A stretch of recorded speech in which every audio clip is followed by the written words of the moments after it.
Good morning mga kalalab! Ngayon po ay naglilinis po tayo ng bahay.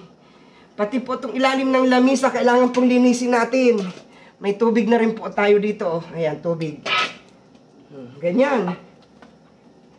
Dapat po pag naglilinis yung mga ilalim, ang inuuna. Hindi yung maglilinis po tayo, puro nasa gitna. Ayan, linis. Kasabunin po natin. Ganyan.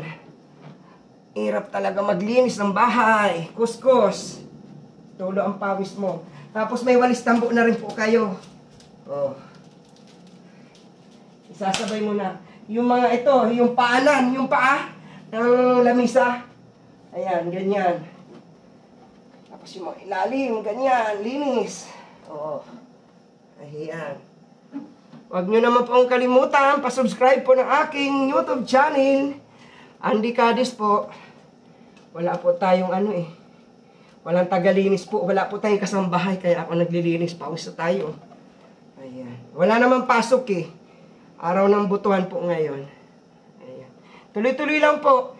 Ganyan po maglinis ng bahay. Magsisimula po tayo sa ilalim, yung mga gilid. Hindi po yung magwawalis tayo nasa ibabaw, nasa gitna.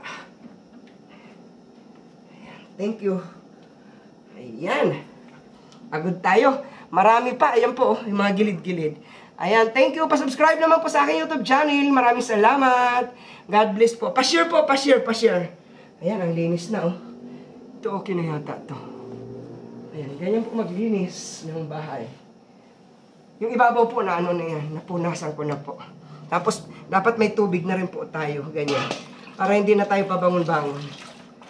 Ayan, pati po yung mga upuan, yung mga, katulad po nito, ito pati itong mga upuan po. Ito yung mga gilid, lilinisin din po natin. Ganyan. Ayan, punas-punas, ganyan po. Ganyan po maglinis. Ayan, salamat! Thank you. Pagod.